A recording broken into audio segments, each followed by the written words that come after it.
Bismillahirrahmanirrahim. Alhamdulillahirabbil alamin. Wa bihi nasta'inu ala umurid dunya waddin. Wassalatu wassalamu ala asyrafil mursalin sayyidina Muhammadin wa ala alihi wa sahbihi ajma'in, amma ba'du. Fa inna asdaqal hadits kitabullahi ta'ala wa khairal hadyi hadyu Muhammadin sallallahu alaihi wasallam wa syarral umuri muhdatsatuha wa kullu muhdatsatin bid'ah wa kullu bid'atin dhalalah wa kullu dhalalatin finnar. Qala Syekhul Muhaddits rahimahullahu ta'ala wa adaman naf'a bihi wa bi barakati ulumihi wa bikum fid daraini amin. Radhiyallahu ankum. Qala radhiyallahu an. At-tarhibu min lubsil hariri lirrijali.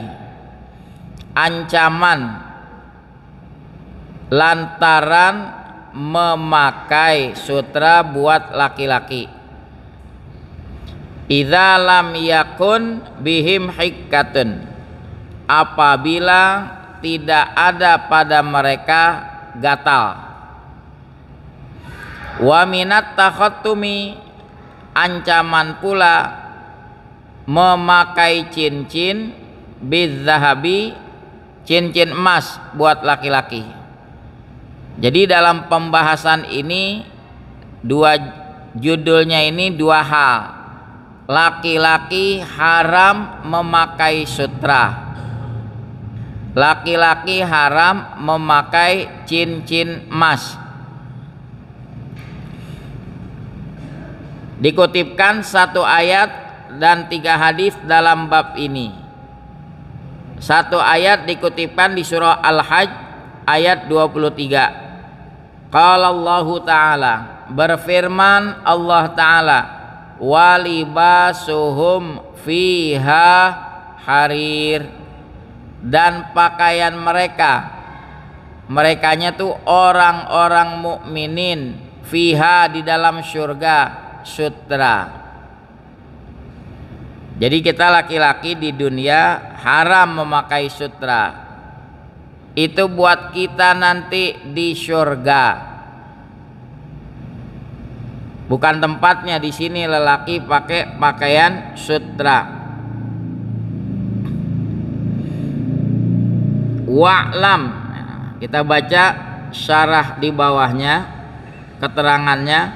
Ketahui olehmu anna lubsal hariri haramun ala dzukuril balighina, bahwa memakai sutra haram atas laki-laki yang dewasa. Berarti anak-anak boleh, namun sebaiknya jangan dibiasakan. Kenapa kok anak-anak boleh? Karena belum mukallaf, hukum belum tertuju ke dirinya, hukum larangan. Wa kadza julusuhum alaih.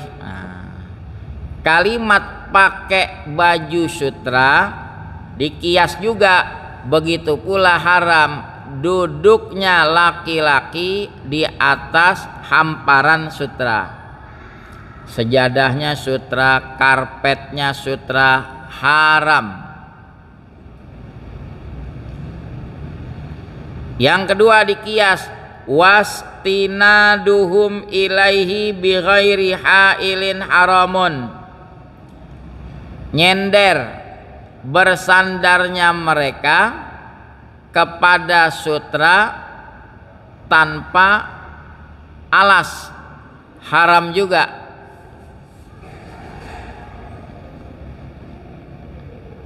Dia nyender, senderannya dari sutra, haram juga. Kalau di dalam kitab Matlaul Badrain dijabarkan contoh lain, lelaki sapu tangannya sutra, enggak boleh juga.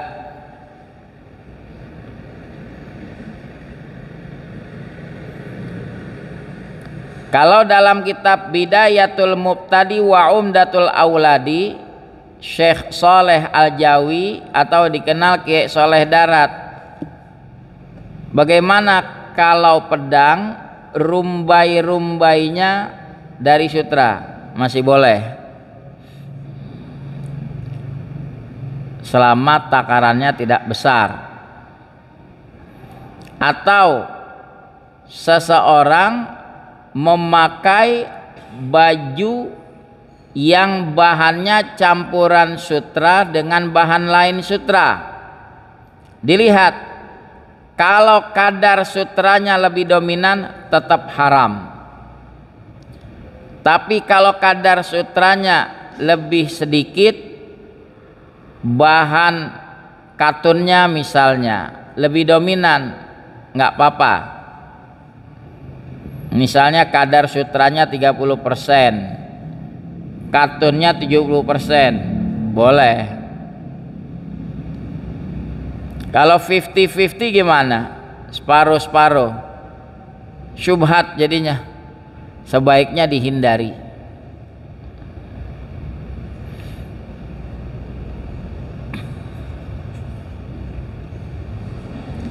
Naik kuda pelananya dari sutra, ya laki-laki nggak bisa duduk. Wa huwa jaizun lin nisa'i. Kita lanjutkan. Sutra boleh buat wanita, li tazayyunihinna li azwajihinna, karena berhiasnya wanita itu untuk suaminya. Dia pakai baju sutra, boleh. Nah, kalau dalam bab kafan, apa yang mayit dengan bahan apa bisa dikafani? Ukurannya yang waktu hidup boleh dia pakai, maka waktu mati boleh dijadikan kafan. Kain belacu laki-laki semasa hidup boleh pakai, maka ketika mati dikafankan dengan kain belacu boleh. Laki-laki semasa hidup haram memakai sutra, maka ketika mati dibungkus dengan kain sutra haram juga, nggak boleh. Tapi kalau wanita waktu hidup boleh nggak pakai sutra? Boleh. Ketika dia mati dibungkus kain kafannya sutra, boleh nggak? Boleh. Ukurannya waktu hidup dia boleh pakai sutra, ketika meninggal dia boleh pakai. Cuma kira-kira suaminya mau nggak bungkus jasad istrinya dengan bahan sutra gitu? Hah? Katanya sayang, katanya. Ketahuan buat apa? Nah itu dia tuh, buat kawin lagi katanya.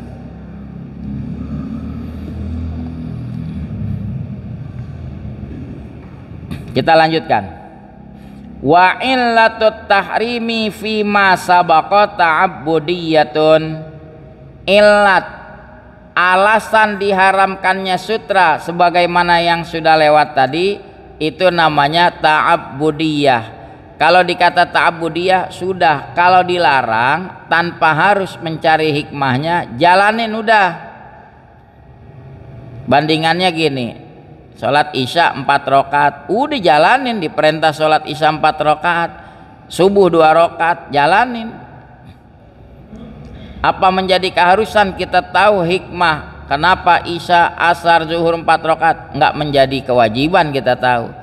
Pokoknya diperintah begitu. Itu namanya ta'abbudiyah. Ya.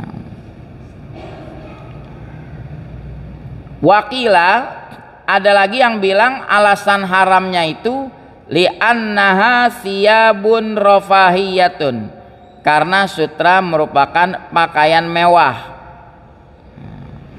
Taliqu bin nisa, pakaian buat hiasan, layaknya buat perempuan.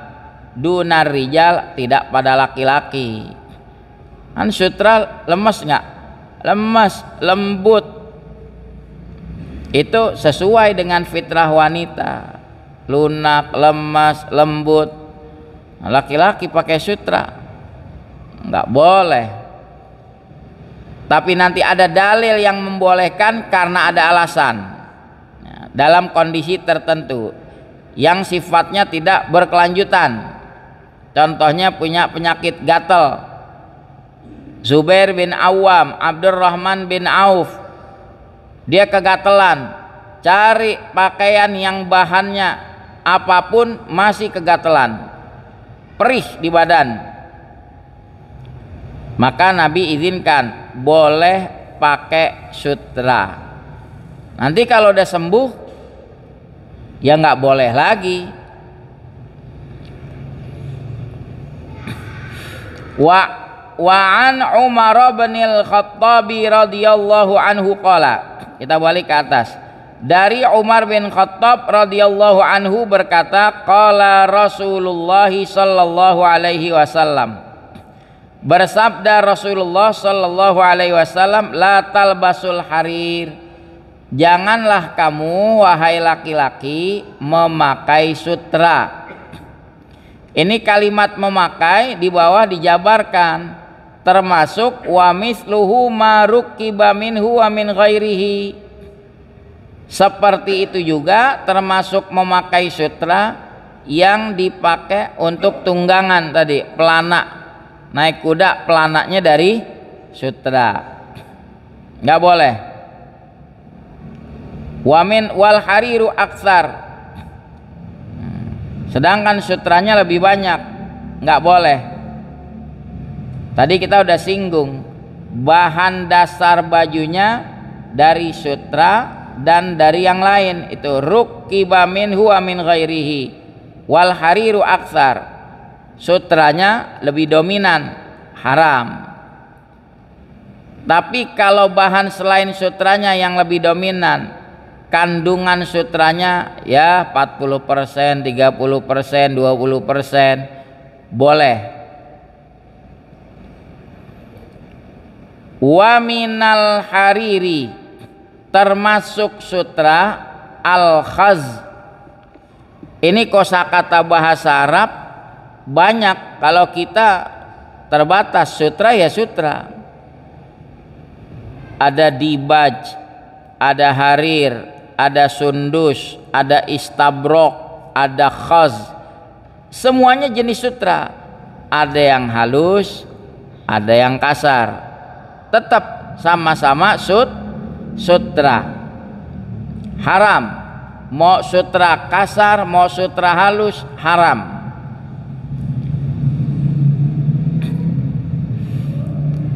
Kenapa Nabi larang laki-laki memakai sutra? Nabi ancam, fa innahu man labisahu fid dunya.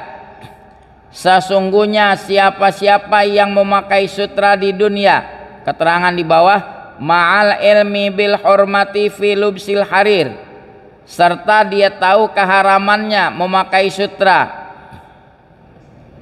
lam yalbashu fil akhirah, niscaya dia tidak memakainya di akhirat. Itu ancaman. Kalau laki-laki pakai sutra di dunia, jangan berharap dia bisa pakai sutra di akhirat. Itu artinya pakaian sutra kan adanya di surga. Kalau dia nggak dapat izin pakai sutra, berarti dia ada di mana? Masa iya di surga? Muttafaqun alaih. Hadis disepakati oleh Bukhari Muslim. Mari kita lihat di bawah, 3 baris dari bawah, wa anna saubal malbusa kadzalik, bahwa pakaian yang dipakai begitu juga. Wa ta'ammadal lubsa, dia sengaja pakai, bukan kagak tahu, dia tahu hukum lelaki pakai sutra haram, dia pakai juga. Walam yatub minhu, dia tidak tobat juga daripada pakai sutra. Ma'awujudi ghairi, padahal masih ada bahan yang lain. Kenapa kok nyari sutra? Lam yalbashu fil akhirah, dia tidak memakainya di akhirat. Ini namanya uqubatan lahu, sebagai hukuman buat dia. Kenapa tuh? Allah hukum bi ayyasrifallahu nafsahu an talabih. Allah palingkan dirinya daripada menuntut sutra itu. Dia nggak berhak pakai sutra. Wa fihi, di dalam hadis ini nahyun an lubsil harir, larangan daripada memakai sutra buat laki-laki. Nggak boleh. Kalau pecinya gimana? Sama nggak boleh juga. Sarung bagaimana? Sama nggak boleh juga. Yang sifatnya pakaian.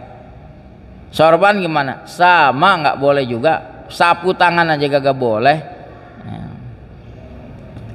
Wa bayanu tahrimihi, di hadis ini merupakan keterangan diharamkannya sutra buat laki-laki. Sekarang kita lanjut hadis Sayyidina Ali. Di sini dijelaskan dua hal yang Allah haramkan buat laki-laki, sutra sama emas.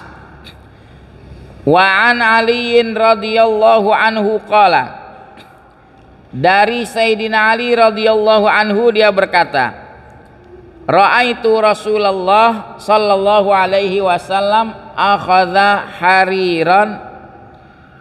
Kata Sayyidina Ali, aku melihat Nabi sallallahu alaihi wasallam mengambil sutra, faja'alahu fi yamini. Nabi jadikan di tangan kanannya. Nabi takliman, buat ngajarin umat biar tahu nih yang haram nih sutra. Wa zahaban, Nabi ambil emas, faja'alahu fi shimali, dijadikan di tangan kirinya. Ini sutra, ini cincin emas. Summa qala, kemudian Nabi katakan, inna hadzaini, sesungguhnya dua ini, sutra, emas, dua ini haramun, haram ala dzukuri ummati, atas laki-laki umatku. Rawahu Abu Dawud bi isnadin hasan. Hadis diriwayatkan oleh Abu Dawud dengan isnad yang hasan. Kalau di Riyadhus Shalihin dalam bab ketaatan pada Rasul, satu waktu Nabi lagi melintas, ada dua orang, salah satunya pakai cincin emas. Nabi nggak banyak ngomong, Nabi melintas, Nabi copotin tuh cincin emas yang disematkan sama pemiliknya ke jarinya.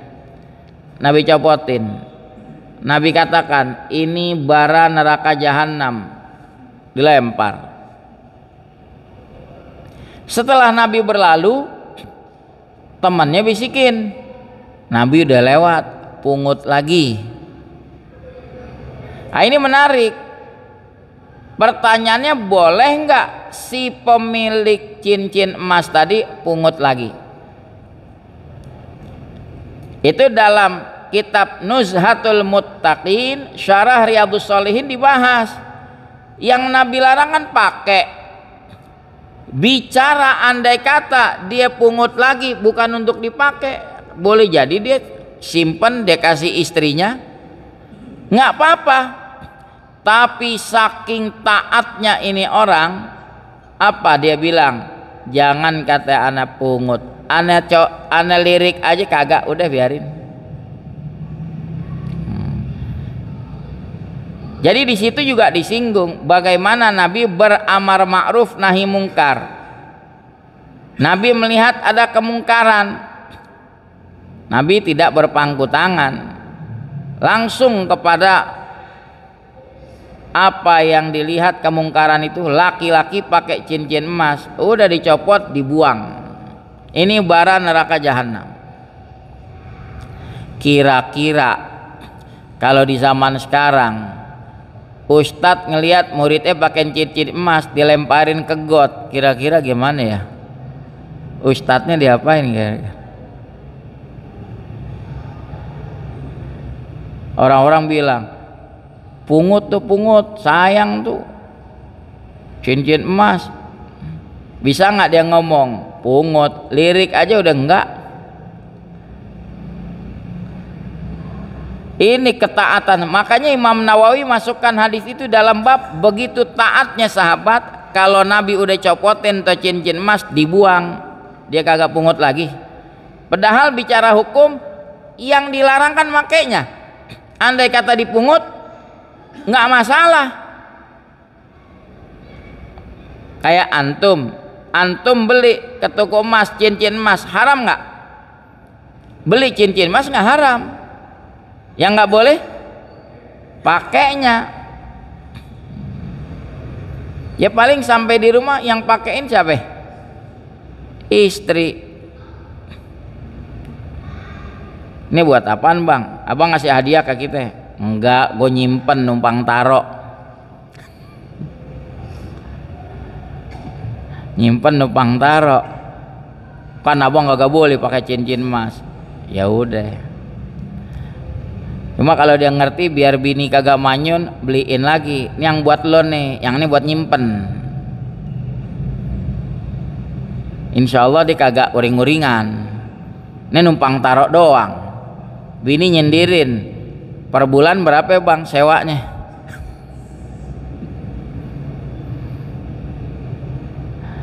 Tapi jadi persoalan lagi nanti, pertanyaan. Bini udah dibeliin. Bang yang ini apa? Buat nyimpen. Maksud abang buat apaan? Ya kapan gue butuh gue pakai ntar. Bukan abang yang pakai. Buat siapa bang? Nanti ditanya lagi tuh. Ada interogasinya lagi. Ya yang jelas buat perempuan. Iya siapa bang? Ya kan emak gue juga perempuan.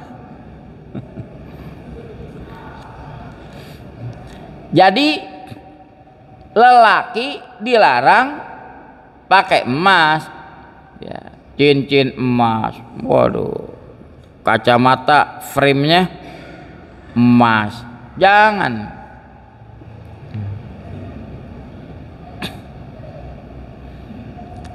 Bagaimana kalau swasta, perak, cincinnya tembaga, dilapis emas, haram juga. Pokoknya judulnya apa? Lapisannya itu emas, nggak boleh dipakai. Emas ada macam-macam kalau sekarang, ada emas kuning, ada emas putih, ada emas merah. Ya. Judulnya tetap zahab kan? Emas, haram dipakai. Bagaimana kalau laki-laki pakai cincin berlian?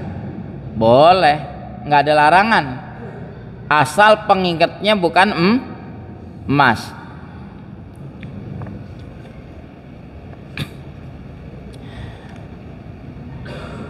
Rawahu Abu Dawud bi isnadin hasan. Hadis diriwayatkan Abu Daud dengan isnad yang hasan.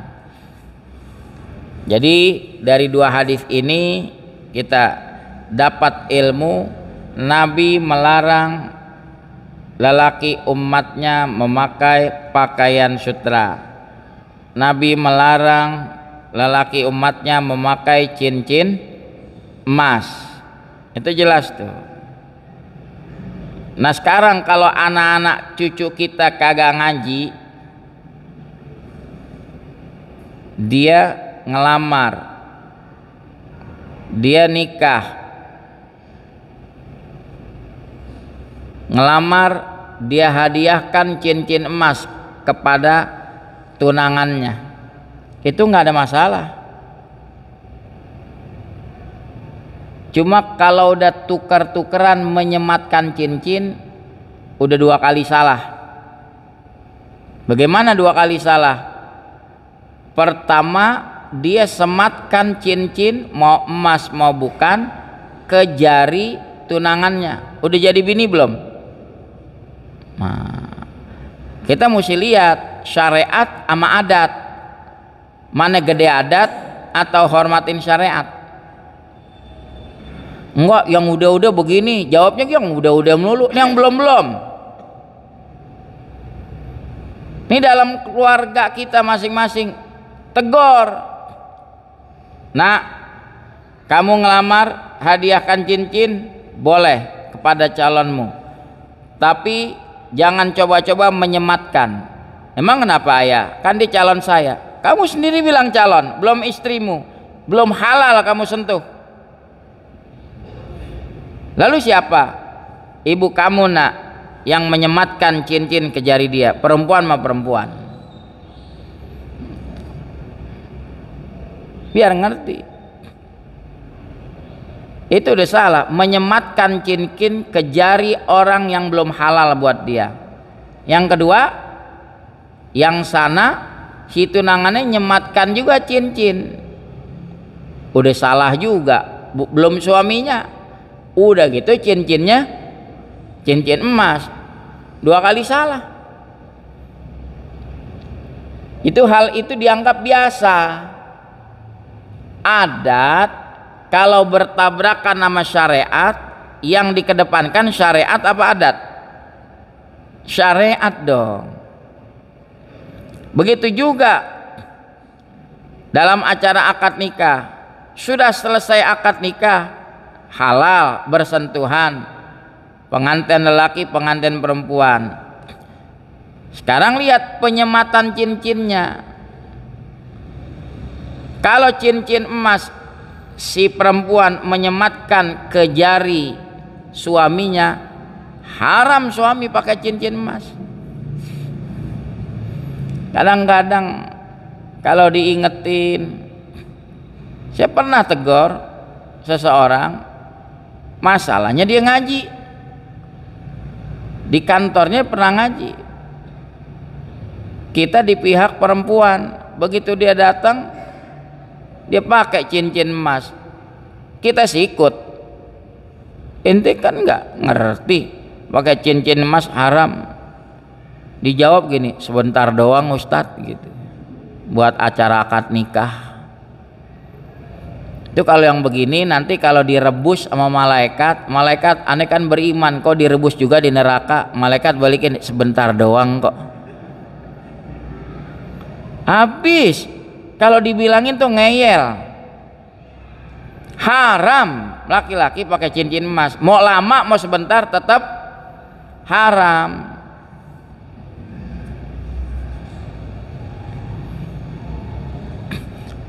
Hadis yang terakhir, keringanan buat laki-laki pakai sutra karena sesuatu hal.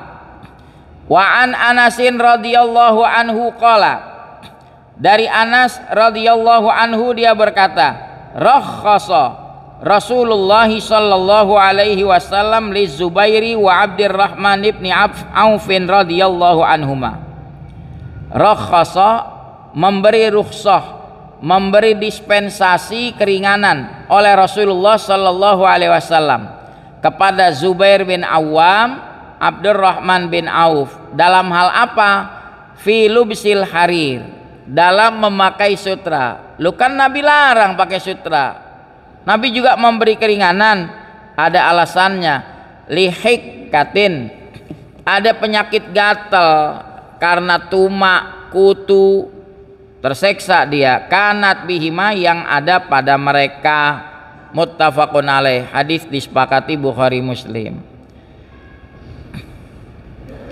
Ada kaidah fikih bilang, al hukmu yaduru ma'al illati wujudan aw adaman. Hukum beredar bersama illat, ada atau tidaknya.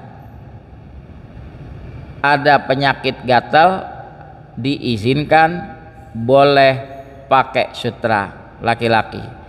Tapi kalau penyakit gatalnya sudah nggak ada, balik lagi ke hukum semula, laki-laki haram pakai sutra. Dari situ dikias juga, ya. Contoh lain nih,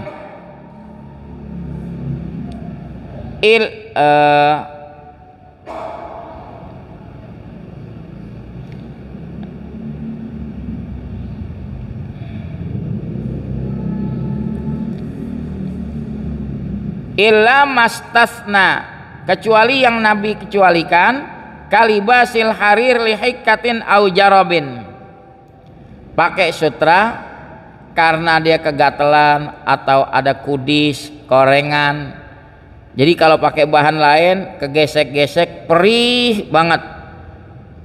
Karena sutra bahannya sangat lembut, dia nggak terseksa. Kondisi begitu boleh dia pakai. Kalau penyakitnya udah sembuh, balik haram lagi, nggak boleh dia pakai. Nah, yang menarik dikias juga au harbin la yaqumu fiha ghairu, atau karena perang. Dia pakai baju sutra untuk perang. Gimana perang pakai sutra? Hadirin, sutra saking halusnya itu kalau dibacok oleh musuh pedang belum tentu nggak mempan badannya, saking halus lembut, licin begini nih. Jadi dibutuhkan pada saat berperang. Cuma kan kalau kemariin ya udah bukan zamannya perang, diganti bukan sutra, pakai saten. Kalau pakai pangsi pakai sutra ya haram. Kalau dulu karena kebutuhan perang, buat melindungi diri.